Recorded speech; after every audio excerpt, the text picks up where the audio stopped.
Hello, everyone, and welcome to PWD Allies podcast. My name is Brent Frain. I'm the host, and today's show is pre-recorded, so it'll be have a premiere later on today, and that will be at 3 p.m. Pacific Standard Time or Pacific Daylight Time, however you want to look at it, and that will be at 6 p.m. Eastern Time.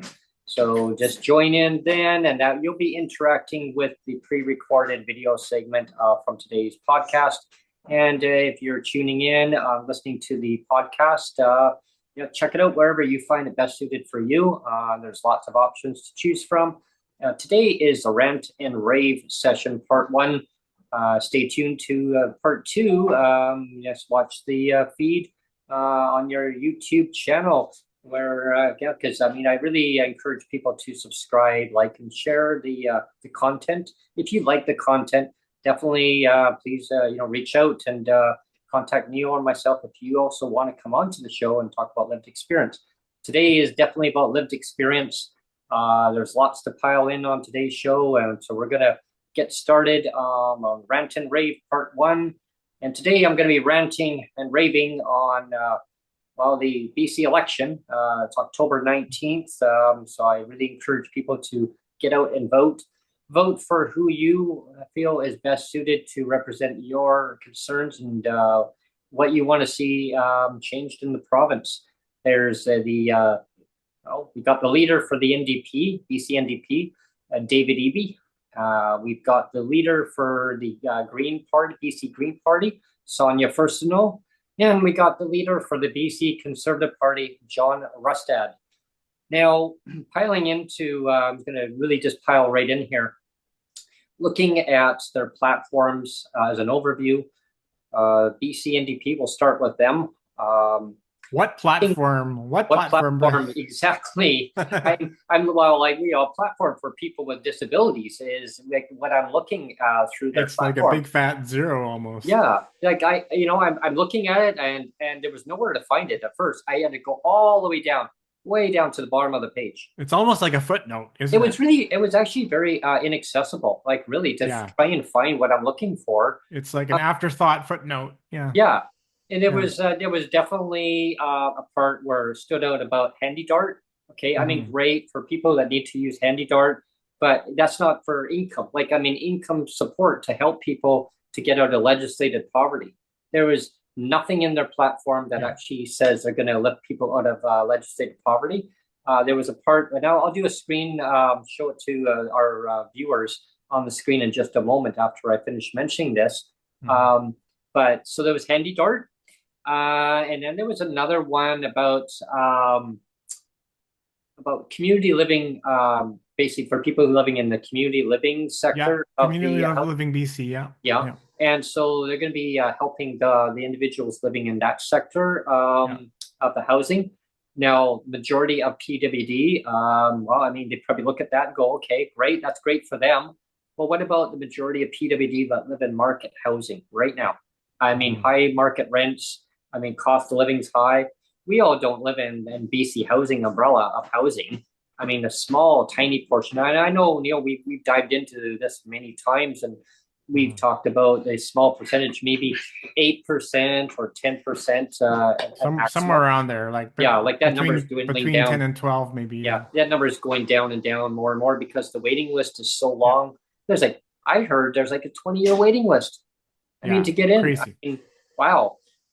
Because you got to meet all their policy guidelines, right? So we'll dive into that part. Well, let's stop there because like on a show like today when we title something Rant and Rave, of course the temptation is to just like, okay, we're gonna just throw a whole bunch of slings and arrows at everybody, and I mean, believe me, I'm tempted to sometimes, and I mean, I'm like right up against the line sometimes when I'm doing shorts attacking David Eby, and I realize that. But for the most part, we're only attacking the policy, like bad policy, right? Yeah. And if I sometimes seem like I'm attacking, David Eby or Sheila Malcolmson or whoever, it's only because the way they attach themselves to the bad policy. I Mhm. don't want to see them either, whether it's David Eby or Sheila Malcolmson. I don't want to see them attached to bad policy. But Mhm. at the end of the day, I'm still attacking the bad policy. And we should say off the hop, because I did a thumbnail for today's show. It's like an angry emoji face, Mhm. because we're Yes. we're talking we're talking about ranting and raving, and you'll notice the color of my shirt today, Brent. Yes. So what emoji do I look like, Brent? Your emoji looks like shit. Exactly. And why is that? Because we're going to be talking about shit policies. Yep. We're going Yeah. to be talking And about the other, shit policies today, Brent. well, yeah, and the other policy that's actually in the platform that I saw, it looked like shit. It looked like, Yeah. it looked like, and I mean nothing against whoever came up with the idea about it, because right now the policy, or what gets wants to get implemented in there um is about the Canada Disability Benefit. It's That's about the ensuring that's that, the only that's the only yeah, mention of the word disability. They mentioned it one yeah. time, and it's tied to the CDB. Exactly. And it's Yeah. tied to DTC, it's tied to clawbacks, it's tied to all these barriers that is going to make it very troublesome for people to get into. It's also tied to household income. Yeah. And so I'm going to do, I know what Mitchie, I mentioned at the top of the show, is I'm going to do a little screen share here. Yeah, so So, that's the full extent. yeah, That's the 100% full extent of their disability platform. Three bullet points. That's the entire that's the entire disability platform on the BC NDP. Three yeah. bullet points. You want to read So those out, so Neil? the first bullet point is increasing the community living BC home share rates. So that's great, but that's only for the community living folks, right? And then the second point is ensuring that people living with disabilities keep all of the new Canada Disability Benefit. Oh, well, that's great too. I mean, the government should be doing that at the bare minimum anyway, and yet they want us to like fall over and kiss their feet, like, oh, thank you so much that you're not going to be bullies and jerks and take it away, you know? And like we said on the last podcast, it said the same thing. Like, why do you want us to congratulate you on that? Like that is such a low bar. That is such a low bar to hit right there. And then the last one is adjusting the spousal role to help lift more people out of poverty. And that's such a vague one. I mean, that's almost a Very, nothing very burger. vague. And That's a now, nothing burger right there. yeah, so I want to dive into about the Canada Disability Benefit on the platform, on the BCNDP platform for Yeah. persons with disabilities. So for people that are not aware, the Canada Disability Benefit was promised 4.5 years ago from the federal government to lift over 1.5 million people out of legislated poverty. It quickly changed a lot of wording along the way, 600,000, 25,000, and then went back up to 600,000, wishy-washy, Mhm. heavily means tested. I'll be playing a few video clips coming up shortly in this podcast, just to kind of let people know where things stand on it. Right now, the majority of people will not qualify fully for that Canada Disability Benefit, or even qualify at all, because it is heavily means tested. Like I say, there's a lot of barriers involved. The federal government, the federal Liberals were warned not to do it this way by top advisors from the people in the disability community across Canada. People with lived experience stories, submissions were put in. I mean, tens of thousands of documents. I mean, you're probably looking at probably over 100,000 documents in total, and witness statements. All the time and energy put into that, and again, it's about bait and switch, right? Because bait and switch, and some people are going to say, "Oh my gosh, Brent, why are you going down this rabbit hole?" Look, I'm just going to mention one thing here, and I try to stay as neutral as I can on this topic, because it comes down to advocacy, what I stand up for. I just want to have things better for every single disabled person in Canada. It doesn't matter which viewpoint, who you're going to vote for in the political party. I just want to have a basic standard floor that's going to meet people's basic standards. If you're a person with disabilities, your expenses are even higher. But we need to have a basic floor to work with here for income. If we're living well below the poverty, we're not able to actually sustain even rent, your basic standard of living, able to put money back into the economy. So when you got politicians that are battling back and forth saying, oh, well, let's raise the rates. I mean, no, do the right thing. We talked about this before. I mean, there was the federal NDP. I mean, and no fault of anybody, but you guys, come on, you guys actually voted. You guys voted for no more than $200.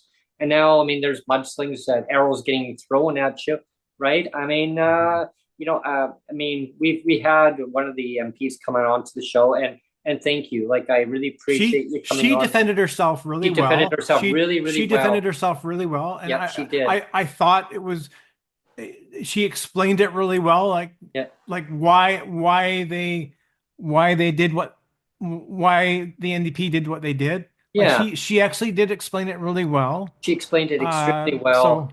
And that's what I want to thank her for coming on, and she's not giving up hope. She's not giving up on advocating to push the Liberal government. And of course, the disability community are upset, right? And rightfully so, right? And I want the disability community to really understand. Like, I get it. Like, I know that you're upset, and you're probably thinking, well, why would you give her a platform to speak on? Well, if anyone wants to come on to the show and speak their lived experience stories too, like, I want to hear it, and so that the news hour gets to hear it, and the MPs get to hear it, and we can all work together to make a change and talk about your lived experience stories so that they can hear it. Yeah, and and I know your answer is going to be exactly the same. Because we have been attacked, but like, why are you giving this person a platform? And it's like, you know what? Like, I would rather we have this podcast that you've created, where MLAs and MPs and all of the VIP movers and shakers, they come on the podcast and give us the goods. Yeah. Like, I would rather do that than not have an opportunity to talk to them face to face. Oh yeah, exactly. I think it's great. I think it's Fabulous. wonderful. It's wonderful that Benita Zerillo feels comfortable, and she loves the podcast, and she's she's advocating for us all the time. And yes, you can people can throw arrows at her if they want, and they do. But at the end of the day, you have to realize that she's willing to take those slings and arrows. She's willing to come on the podcast and have a discussion. And the fact that she's willing to come on a podcast like this and have a discussion, the fact that you have, people like Mike Morris, Mike Morris wanting to come on and have a discussion, he's been advocating really heavily too. And all the MLAs we've had on, if they want to come on and have this, that's what you want. Absolutely. You want people to talk about it, not say, not piss everybody off so they don't want to talk about it. Oh, right? Yeah. And that's why I like to have a whole broad range of different viewpoints. And that's what it's about. It's hearing all people's viewpoints, and what do they want to see changed? What do they want to see happen? What are the goals to make things happen? And, the podcast here is not all about the end result of, these are action plans that have to be put in place. I mean, I always talk about, yes, I like to set goals, and then reach to have a final end solution. And one of those is to lift people immediately out of legislative poverty. Like, we don't need to have that in place. Now, with that being said, there's a video clip that I'm going to play because right now we have the BC election that's coming up, and October 19th, and the BC NDP reached out to have somebody on to represent the BC NDP. So But but people, but maybe before we show the clip, I think we should give a bit of a backstory. yeah, Do you mind if I give the backstory a sure. little bit? Yeah, yeah, go for it. While So you do that, I'll get it all ready. the video clip is from Mike Harcourt. Now he was the BC premier for from was it 1991 to 1996. 1996? Yeah, and he was it was back in it was back in 93 that he had this famous infamous news conference. It was right for the news hour, like right in the dinner hour. It was like news at 6 or 5 o'clock or something, and like all these cameras. I remember it was like 93. I was coming home from university, and he Hmm. had this conference, and it was like everybody on welfare is cheats, varmints, and deadbeats. That was his words. Like I'm giving a direct quote, Yeah. like open quote, close quote. Everybody on welfare is cheats, varmints, and deadbeats. And this came out of a mouth of a BC premier. Everybody on welfare is cheats, varmints, and deadbeats, right? And and we also have to remember, not only did he say that, but he was the architect behind well, first of all, he took away the pension. Like people with disabilities used to have a guaranteed pension up until about 1991. So Mike Harcourt was the person that axed that got rid of the guaranteed pensions and said, well, we're not going to have pensions anymore, and got rid of that. He was the architect. He was the father. He was the father of the clawback, what we call uh, PWD clawbacks today, where they claw back what are called unearned income, like pensions, like myself, the survivors pensions. Um, so there's that. So again, so he got rid of the pensions for people with disabilities. Mm. He was the father of the clawback, Wow. right? And so and then he said everybody on welfare is a cheat, varmint, and deadbeat. And you know what? If somebody says that, I'm going to bring up a definition here, Brent. Sure. When somebody says that those words, they are a bigot. They are a bigot.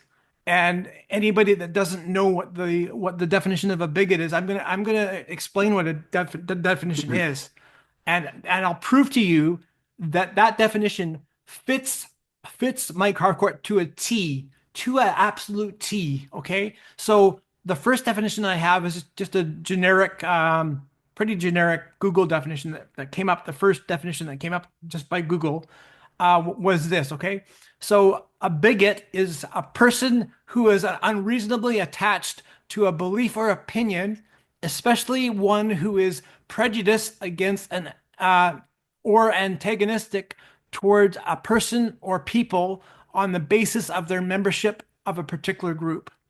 Okay, so that's kind of the generic Mhm. Google definition. But then let's listen to the. I looked up the Merriam-Webster version of the definition. Okay, so here's Merriam-Webster's version of bigot. Okay, ready for this? Ready. A person who is obstinately or intolerantly devoted to his or her own opinions and prejudices. Like that's so good. I want to repeat that again. Yes, Okay, yeah. so a bigot is a person who is obstinately or intolerantly devoted to his or her own opinions and prejudices. And the second part of that definition, there's a part two, is especially one who regards or treats the members of a group, such as a racial or ethnic group, or we can also include PWD, Yep. with hatred and intolerance. Oh, yes. Let's repeat that again, with hatred and intolerance. Hmm. Now my biggest problem with with Harcourt, if as if that wasn't enough, that he called us, way back in the day, cheats, varmints, and deadbeats, and that he got rid of the pensions, and that he's the father of the clawback. As if that isn't enough. The thing that really irks me is that he would always paint himself as like I am the advocate for people with disabilities. Like he would actually paint himself. Oh, He would actually paint himself like, look at me. I'm like this really big advocate, like kind of like what Michelle Stilwell did, oh you know, yes, yes, in yeah. her time as minister. Like, look at me. I'm taking away a bus Bus pass. pass, yeah, Hooray! I'm yeah. taking away a bus pass $45 year for bus pass equity. for persons with disabilities. Meanwhile, Yeah, seniors still have theirs. I'm helping people with disabilities so much by doing this, you know, and Mike Harcourt would do the exact same thing. Um, anyway, Yeah, so all this to say, and you're going to play the clip now, yeah. that I think, I guess David Eby reached out to him, I guess, and said, "Could you please endorse me? Could you please endorse me as the potential next leader of the province? Mhm. Uh, you know, could you please endorse me as the winning candidate?" Yeah.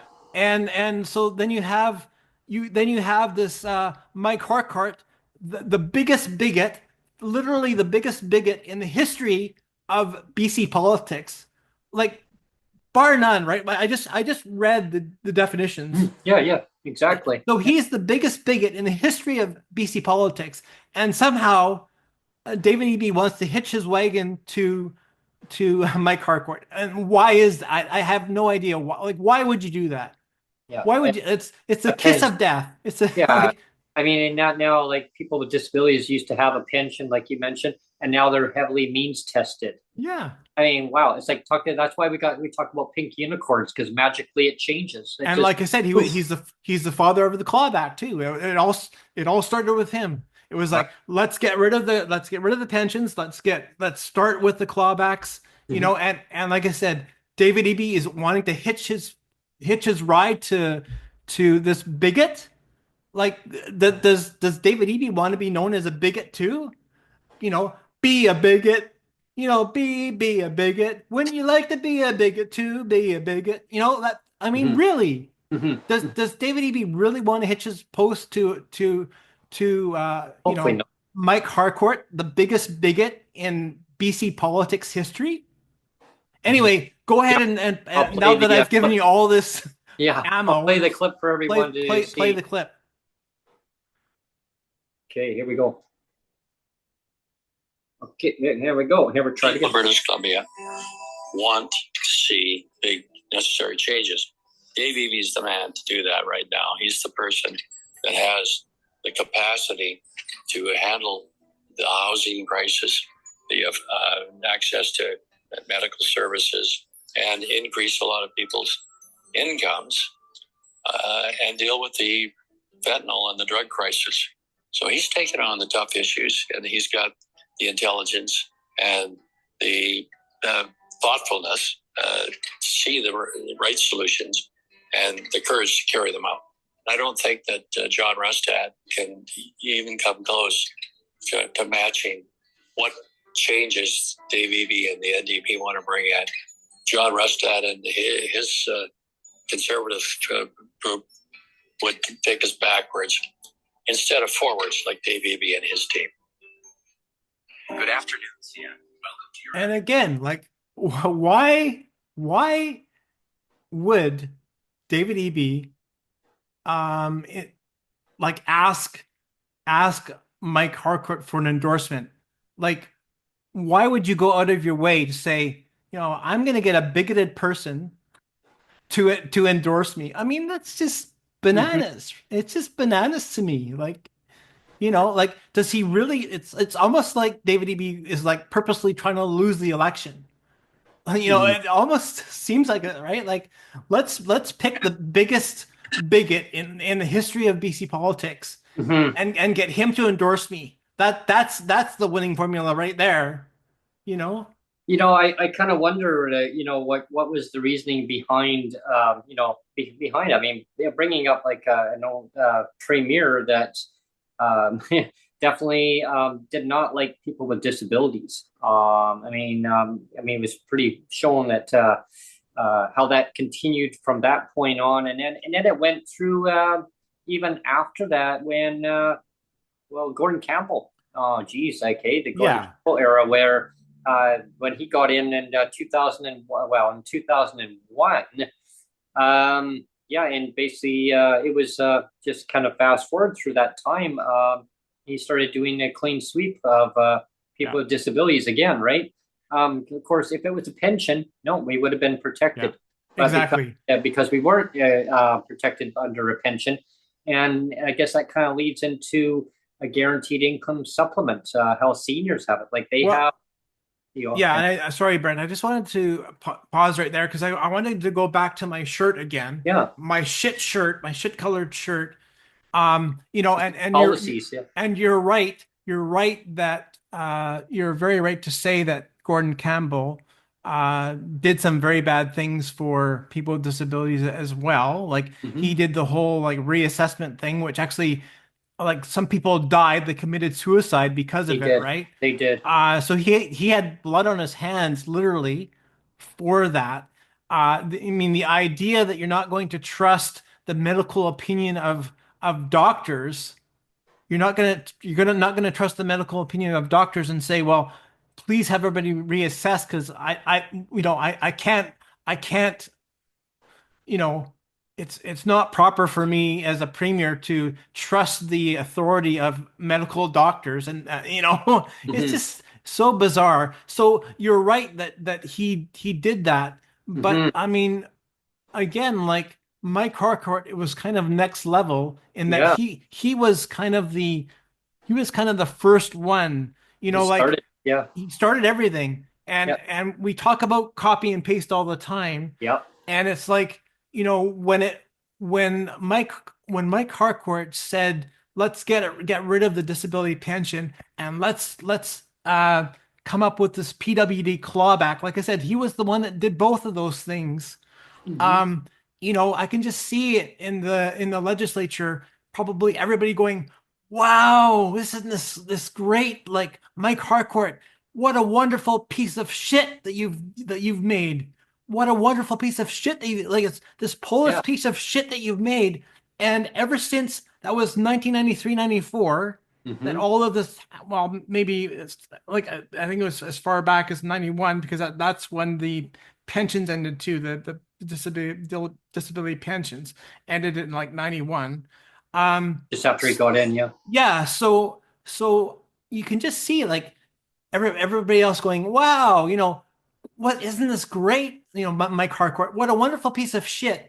And for the next 30 years after 1994, all the other parties have been polishing up the same pile of shit.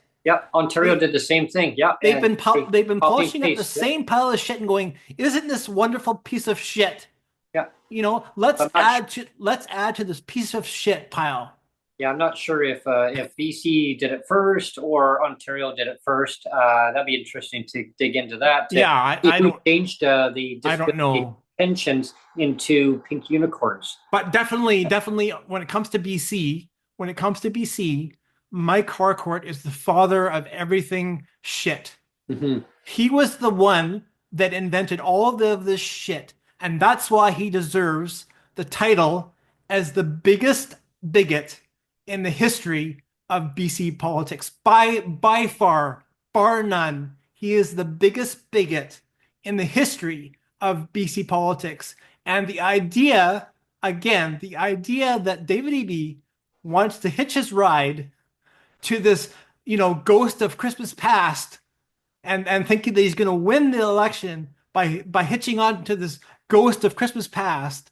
I mean, it's just so bizarre to me. Like, it blows my mind. I know, it doesn't even make sense, right? It's like putting, I guess, say Gordon Campbell, may as well just put both of them side by side with each other, saying, "Hey, you did you did better. No, you could have done better. You could have gutted the whole system, right?" Well, they both had their own piles of shit. Well, they had their own. They both had their own. But my point is that which is bigger. My point is that that Mike Harcourt shit came first. He was the inventor of the shit, Mm. you know, and then when Gordon Campbell came, he just piled on new shit, Mm. you Right. know. Copy pasted. Yeah. But really, it all started back with the NDP, BC NDP, which loves to say that they're progressive, love to say that they're all about, you know, strong social policy, and yet they don't. They have the very limited memories. They don't want to admit, like, wow, in 1991 to 1996, we literally had the biggest bigot running the province. Well, You like know, I'll give our listeners and our viewers, an example, and I've mentioned this before, but it fits perfectly into this segment. Rant and Rave, part one. You talk about the shelter, and I want to see that damn thing scrapped. I mean, once and for all. Like we need to just modernize it, get rid of it. Okay, politician, whoever gets into government, get rid of that damn shelter. You can yeah. call it 375, 500, 550, whatever you want to call it. Because go down memory lane, 1989, as far as I can look back, it was actually at $275. In 1992, it went up to 325, and then in But 2007, you know what? When it was 375 back in 1992, like the rents, oh yeah, you could still get a place for maybe $400. oh yeah, It yeah, was pretty exactly, easy. It was or pretty easy even to cheaper find, than that or actually. even cheaper than that. Yeah. Yeah. And so 275 in 1989, and then it went up in 1992 to 325. It stayed frozen until 2007. That's right, everyone. 1992 to 2007. It finally went up under Gordon Campbell era. Yeah, it went up to 2007. And in 2007, Gordon Campbell raised the actual support and the shelter both at the same time. Amazing. That can actually be done both at the same time. Not enough though, because you Yeah. could not. Well, I mean, yeah, actually, you could barely rent a place for that amount, but you still have to use some of your support portion. Now, from 2007 at 375 till finally in 2023, last year, we're in 2024 right now, October 7th, 2024. But in last year, in the budget of 2023, the actual shelter rate finally went up after advocating for so many years. I would post out every single month, next month, and people couldn't believe it. Like, what? What's going on here? Of course, we used to joke around. I'd be known as the 375 guy, and I'd go to consultations, meetings, open houses, and tell them like, this is not enough. You can't rent anywhere for 375. Oh yeah, no, we realize that we got more to do. Yeah, keep advocating, keep holding our feet to the fire. Well, I've been doing that. How long did it take? It took from 2007 all the way to 2023 to finally raise it by $125. That's 16 years, right, Brent? Like, yeah, under two governments though. Like Did, the other did, one did, didn't. did you see how I did the quick math there? 16 years. 16 years. It took them to raise the rate. And then, so now we were still in a housing crisis. We still are this year. So this is from last year. So I'm going to base it on 2023, like $125. So that went from 375 up to $500. You still got to use the majority of your support portion if you can even find a place. That was last year. If you could find a place for that full amount, check. You can't. This year, there was no increase. The cost of living is skyrocket. The rent prices, as we know, we're the most expensive jurisdiction in all of North America for housing, and all across Canada, where Metro Vancouver or Greater Vancouver, however people want to word it, very expensive for housing. You can't rent anywhere on a whole PWD check. Go to under Zumper. I'll give everyone a link. Go to zumper.com, punch in the name of your city, and it'll tell you a whole listing of rental prices. Pick your platform that you want to look at for rentals. There's rentals.ca. I like Zumper.ca or Zumper.ca. I think it's Zumper.ca, might be .com, but whatever. You'll come up with it. Punch in your name of your city, and it'll bring up your rental listings. Try and find a place for $1,483.50 on that list. I looked, zero.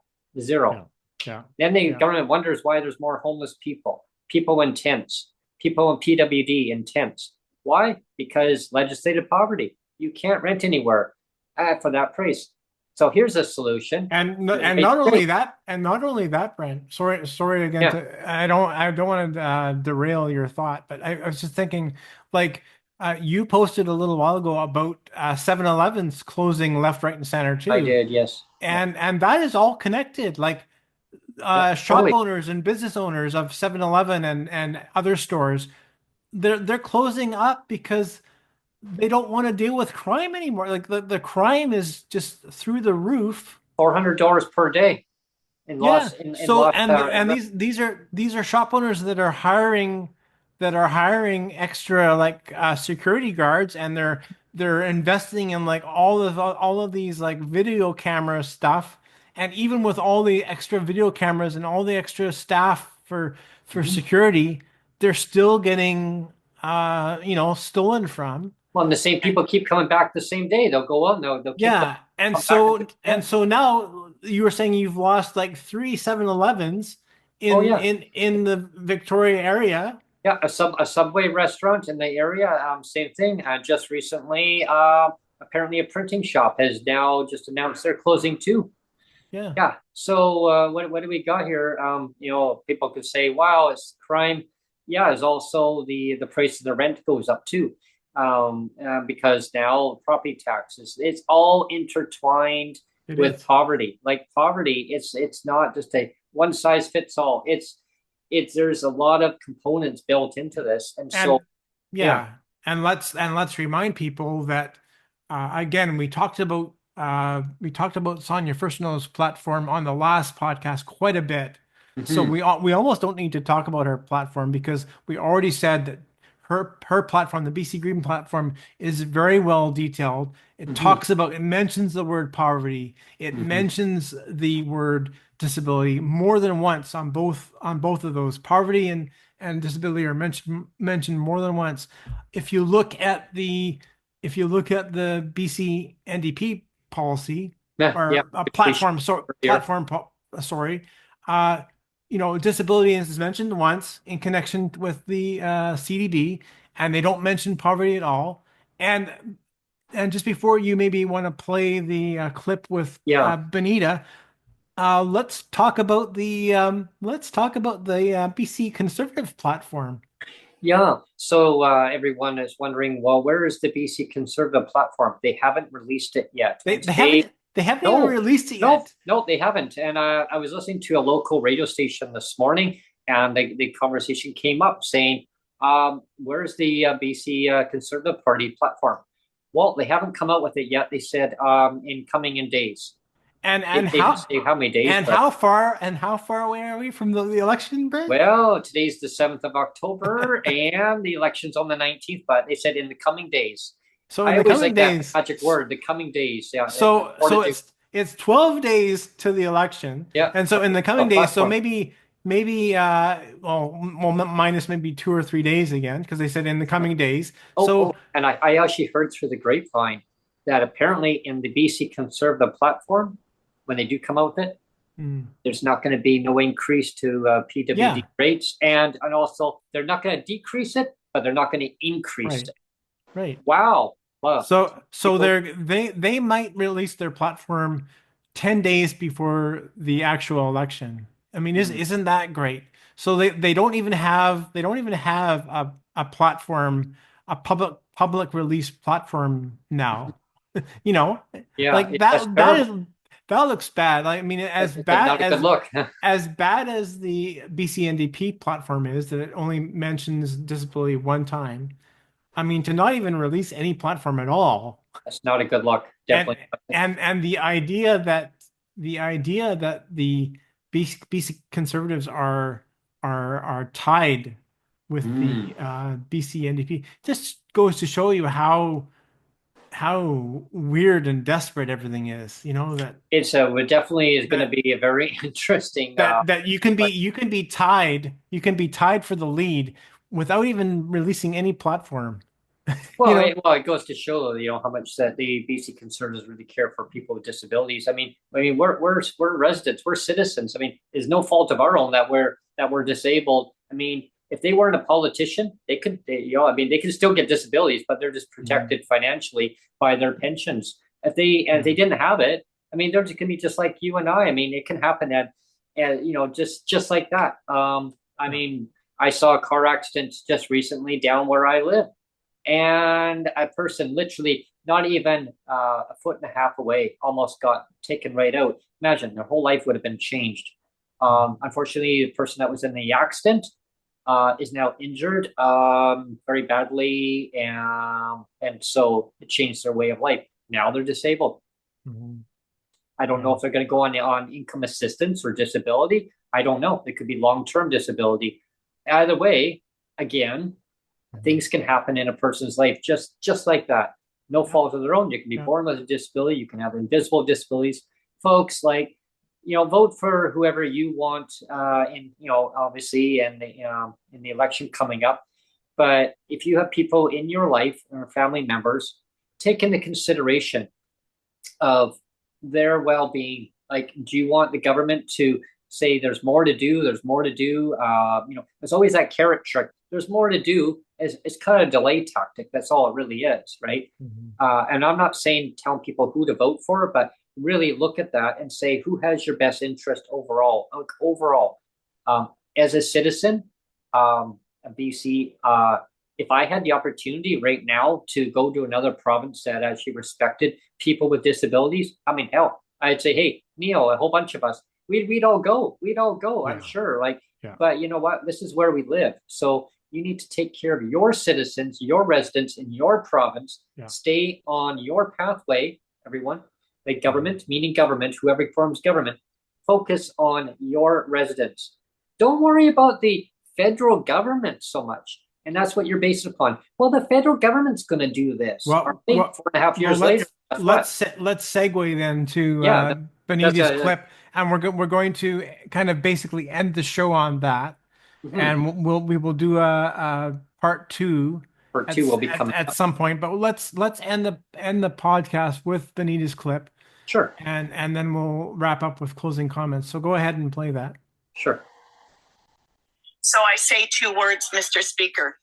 Fix it. There is still time to do what is right. Mr. Speaker, persons with disabilities are continuing to live in poverty and no relief from this government.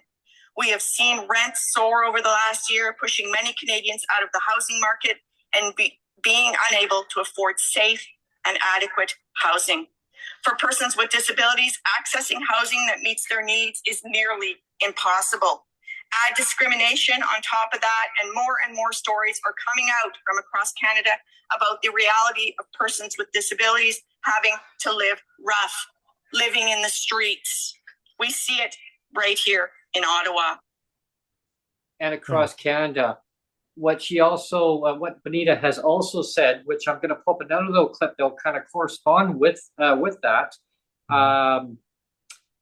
It's very important that that voices need to be heard when it comes to advocacy, regardless on what side of the fence that you're on, because people with disabilities, it affects their lives. Policy makers have designed these programs to keep people below poverty, right? We need to now modernize it. We need to change it. And then we'll be talking more into the Rant and Rave part 2 on that. And on future shows too, we'll be having other guests coming on and having other ideas of how to change things, or maybe their view of where they see things at, etc. And if you want to come onto the show and definitely talk about lived experience stories, please reach out to us. So here's another clip from Benita Zarello. She's the MP for Port Moody, Coquitlam. She's in Ottawa. She is in Ottawa right now in the House of Commons. She's advocating. She's the critic for people with disabilities. And of course, we talked about this earlier in the show. A lot of bow and arrows thrown at her because people say, well, you voted for no more than $200. There's more to why that the NDP, federal NDP, voted in favor for that. There was other parties that voted also, not just them. And I'm not defending the federal NDP. The other parties also voted for that too, because there's more in the bill. And Benita explained that too. And do I think that they should have not done that? Probably not, but they did. But there's more to the reason why they did that. Yeah, Benita and again, like explained it. I do feel that Benita explained herself She really explained it really well. well, Yeah, she really explained it well, really well. and like I said, I admire that she's like, again, she takes the bows and arrows, Yeah, and I admire her courage and her willingness to take those bows and arrows absolutely. and be willing to come on a podcast Yeah, like yours and have a, a civil discussion yeah. about issues. I think it's really important. Well, And especially when I asked her, Neil, like I asked her, plain blank, like why? Like, I said to her, don't take this personally, but yeah, why? Like, why did you do that? And that was quite a blunt question. Like, why? yeah, Why did you? yeah, So it reminds me of like Vasi, that reporter, remember? Like, yeah, right, the minister, why would you right, this? And right. again, I want people to understand this falls on the actual federal liberal minister who's in charge of the CDB, the Canada Disability Benefit.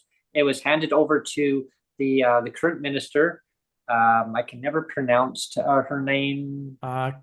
Kamal Kara, Kamel Kara, right? Kamal She Kara, yeah. took over for Carla Quantrill, who Mhm. started the Canada Disability Benefit once upon a time when it was Bill C-35, and then it Mhm. changed in because they called a snap election. The federal government, it got to the first reading, then it turned into Bill C-22. It's now been sitting that way for 4.5 years. Everyone, a promise that they committed to lifting people out of legislative poverty. Okay, 4.5 years later, imagine waiting, and this is not imagine, like I mean, but for people listening to this, imagine in your life waiting 4.5 years for a promise. Imagine If you can't all commit to the a promise, waiting. then don't make a promise, right? And that's the way I look at things. Hey, Neil, I promise I'm going to do a podcast. I promise, Brent, when you do one, I promise I'm going to do one. When? I don't know. But I promise I will do one. Maybe in Imagine. 4 or 5 years. Yeah, imagine, Yeah, and it's yeah. like that delay. It's like that delay tactic. Do I think it's going to be an election issue? I think they're going to delay this until a federal election and use the disabled people as a carrot trick. But at the same time, before I play the clip, Yeah. BC NDP is waiting on the Canada Disability Benefit Yeah. for July of 2025.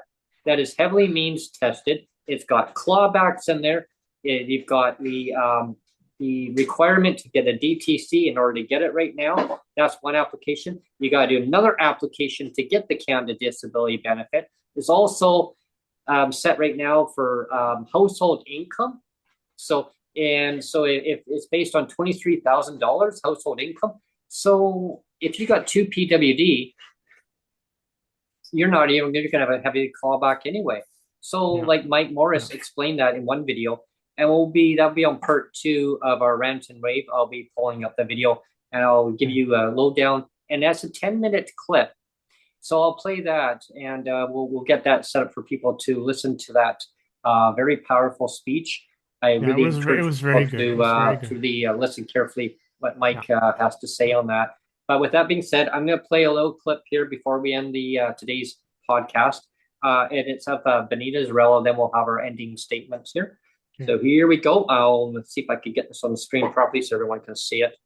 What needs to be fixed? Ooh, that's nice and loud anyway. Yeah. What needs to be fixed is simple to explain. $200 a month, profoundly inadequate. Hidden behind an inaccessible disability tax credit, totally unacceptable. No protection from clawbacks needs to be changed. Yeah, it needs to be changed. And, like when I mentioned clawbacks, and that's exactly it. And with that being said, Mike Maurice is going to continue on with that conversation on his view And maybe clawbacks. on the part 2, I'll talk about what I've been busy with, Brent. We haven't even talked about it on today's episode, but you know already what I've been busy with, and we can talk about that on the part 2. But I just, before your closing comment, I wanted to be the first one to give my closing comment. Sure. And I hope, like, this whole show, again, shows like this have it, you can they can kind of devolve into just emotion, right? Oh, for sure. And maybe it did a little bit today, you know, But rightfully so, though, Neil. But yeah. rightfully so. What I was going to say is that you know, if it appeared that I was attacking David Eby, you know, I can see that that might appear that way. I get that because again, I've put out a few shorts too that are pretty pointed towards David Eby. But again, the reason why is at the end of the day, I'm always focused on the policy. I'm always focused on the bad policy, the Yes. shit policy, Yeah. the poop emoji policy. I'm a poop emoji today, and Poop emoji. Yes, I like that. Poop emoji. and we're focused on all the poop emoji policies, the shit policies. But it's true. They That are. that, They're all that shit. They're all shit policies. they're all shit. And Great. this is why we spent as much time as we did on Mike Harcourt Ancient is shit. is because ancient Yeah. shit. Yeah. He was the grandfather of shit. Ooh, He was the ancient shit. Ooh, that sounds grandfather. bad. He was the grandfather of all the shit. So from 1991 till now, 2024, it's been over 30 years of shit. And it all started with Mike Harcourt. And for whatever reason, I have no idea why, for whatever reason, you have David Eby now that wants to hitch his ride on an endorsement from Mike Harcourt, and it does not make sense to me. And I guess one of the advice I'll give to David Eby, if he cares to listen, is stop surrounding yourself with yes men. You know, to say yes sir, how high sir, how much sir, you know, all this yes men, you know, and like not giving David Eby any criticism at all. Like he might not like the criticism that I'm giving him right now, but like at least I'm giving him the truth. Like I'm telling, like you and I are both telling him, like, kind of what are you doing hitching your ride to a bigoted premier from Christmas past? What are you doing, David Eby? What are you doing? Right? Like I'm here. I'm actually trying to help you. I'm actually trying to help you to say, like, what are you doing, David Eby? Stop doing that. Like, stop surrounding yourself with yes men and start listening to the criticism and start caring about people with disabilities. And don't say it doesn't matter. Don't say it doesn't matter. Like, you know, like he's all happy that, oh wow, we're not going to be bullies and we're not going to claw back the CDB. Well, again, congratulations. You know, like who cares? Like that's the bare like that is such a low bar. That is such a low bar. I thought it was very interesting on the clip there of what Mike Harcourt said about income, that people, you know, they need income. You know, and right away I'm thinking, well, wait, and yet he's the father of the clawback. Yeah. And the father of like killing all the pensions for the disabilities. Yeah, you know, and I look at it as, you know, as a summary, you know, to conclude today's podcast, you know, so 35 years, folks. I mean, 1989 to, you know, 2024. In 35 years, the BC disability shelter rates, I mean, over time, they called it different ministries, right? Ministry of Social Services, Ministry of like social innovation or whatever it was called. I mean, it keeps changing all the time. I don't even keep They're all stupid. They're all stupid names. They're all stupid. Yeah, but from $275 in 1989, all the way till now, it's like $500 as of 2023. But there was no increase this year. No increase. Cost of living skyrocket. But hey, you know, we want to, you know, we hear you. You know, times are tough apparently in the platform. Times are tough. You know, people need help now. Apparently, they need relief right now. Well, yeah, that's what I said on a talk show on CKNW. When I called in, I asked the premier at that time. You're allowed to ask a question. And I was polite. I was very precise, very quick with my response. I managed to squeeze in a couple of questions all in 2 and 1, but I, you know, it was right to the point. And the question was, is that, hey, I got a rent increase, a 3.5% increase this year. My manager wants to know why I did not get an increase by the persons with disabilities increase on the support portion or the shelter portion. But, at the end of the day, it's all one. You pay your rent anyway. So guess why I say get rid of the shelter. But anyway, the question is that why didn't I get the increase? There's, well, we're doing our best. That was the response. Brent, we're doing our best on that. We're doing our best on that. Well, that didn't answer my manager's question. Like, the question didn't come from me. It came from my manager. Yeah.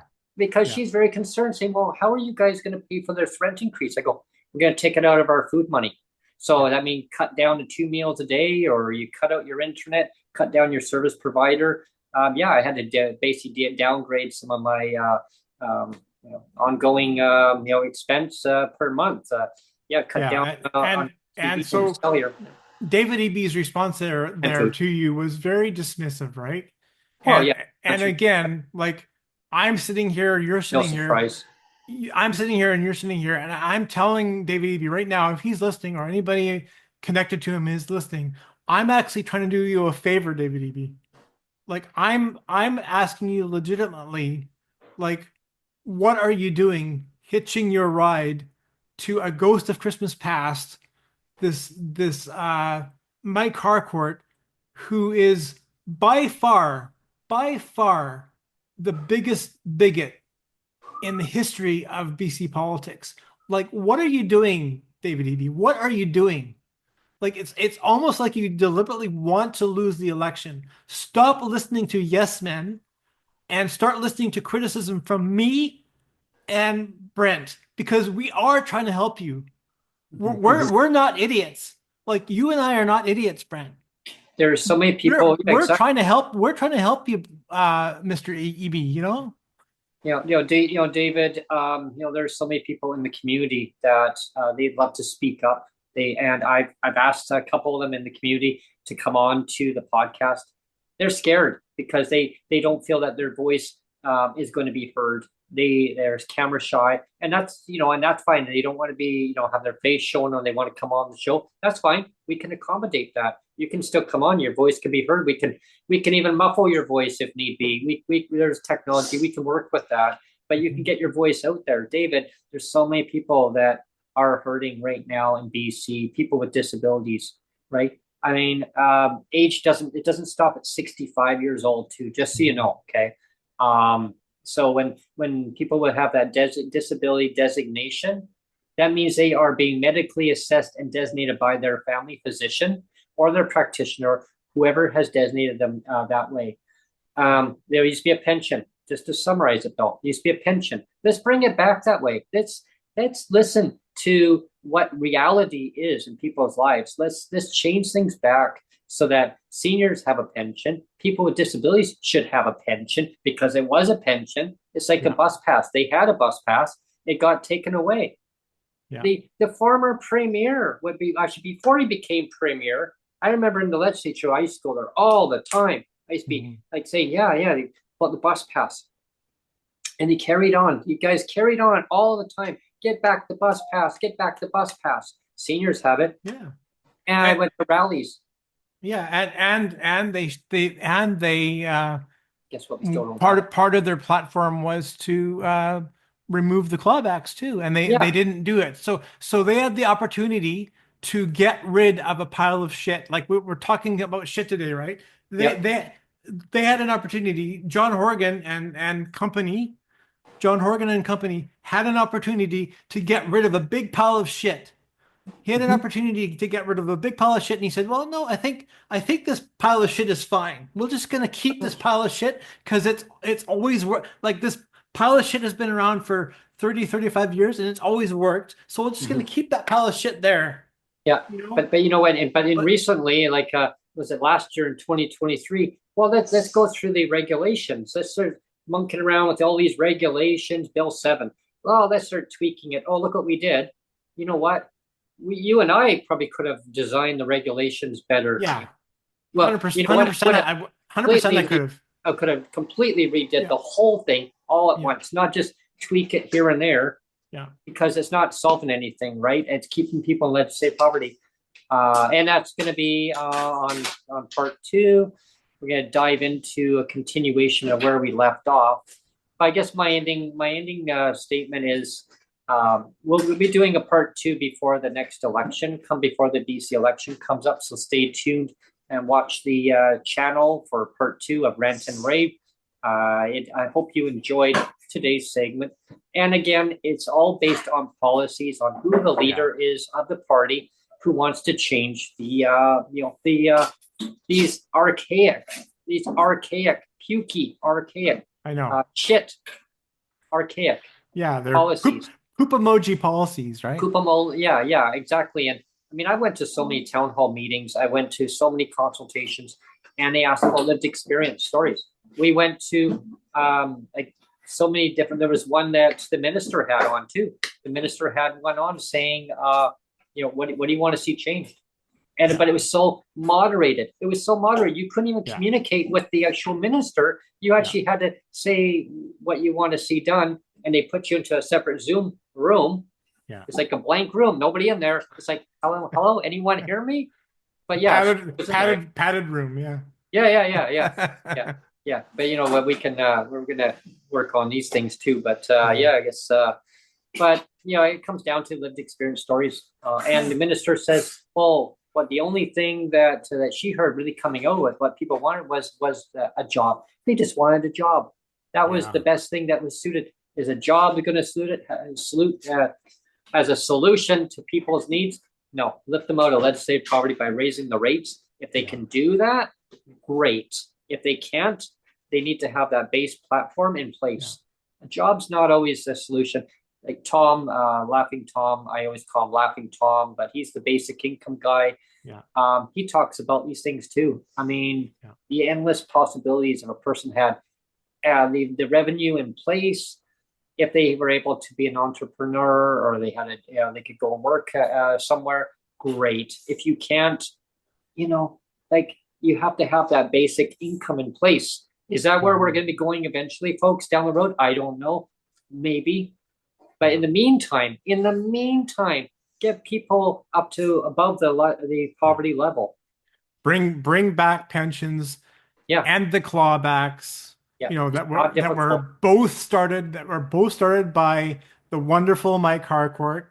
It all started then. The ghost of Christmas past. Again, I am not attacking David Eby. As much as it looks like I'm attacking David Eby, I'm not attacking him. Policies. I'm trying to help him. Like, sincerely, I'm trying to help him.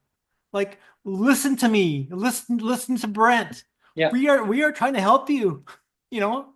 Stop listening to yes men saying it's okay to be a bully to all the disability people in the province.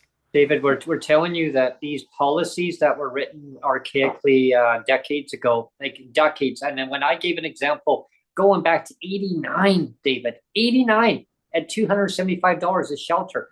What did that tell the government at that time going 35 years forward? Wow, $225 increase in 35 years. That's nothing to congratulate any government. It doesn't matter what stripe they're at. Any government could have changed these things going forward. I saw it. I used to have these discussions with my mom. My mom would say, Brent, the government's going to make sure that people with disabilities have money going forward to have their basic needs met. I said, and what happens if they don't? Oh, don't look at the negative, she says. They will. Oh boy, oh boy, oh boy. I used to talk to instructors in college about this. And I tell you, we were talking about economics because we did economics 101. And we were talking about the economy and stuff. And it was interesting. I'm not even going to get into all these discussions, but talking to people with lived experience. My mom went through a lot of hard times. It was not easy. And I tell you, she said they're supposed to take care of their citizens. And she says, people with disabilities, Brent, they have a pension. And that was before I got my disability. Yeah. Oh, really? She says, yeah, like it's a pension. So I wish I had the pension now. And I kept fighting with my mom about it. I said, well, I don't want to apply for it. Then fine, don't whine and grumble. She says, then go and hurt yourself on the job. Go and do what, and then eventually you're going to find, or you're going to find in time in life that you're not going to be able to do what you used to be able to do. And I used to put my mind over matter. I pushed myself. Finally, one time I came back and my mom says, I made an appointment with you for you to go and see the doctor. I was mad. I was extremely mad. Like I'm not even going to repeat the language that what I said. My mom actually, I know, and I was an adult at the time.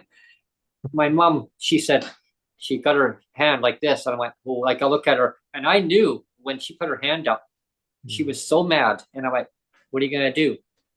You gonna hit me or something? She goes, no, I'm not gonna hit you. I'm just put my hand up in frustration. She said that I didn't listen. I didn't listen. That was the key word. Listen. I didn't listen to her, and I didn't listen to my doctor. My doctor encouraged me to apply at that time. I was stubborn. I said, no, I don't want that. I want to be independent. I want to be able to basically make my own money. And when I made enough, it still wasn't enough because the cost of living was going up. My mom was struggling. I had to help her out, not knowing that the government was clawing back her money.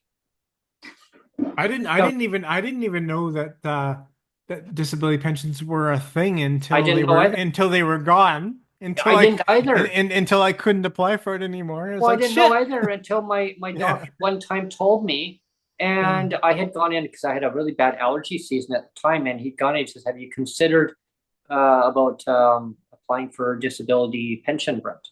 No, I said I used to have arguments with my mom. Yes, I know. And I can't talk to you about patient confidentiality, he said, but your mom's very concerned about you.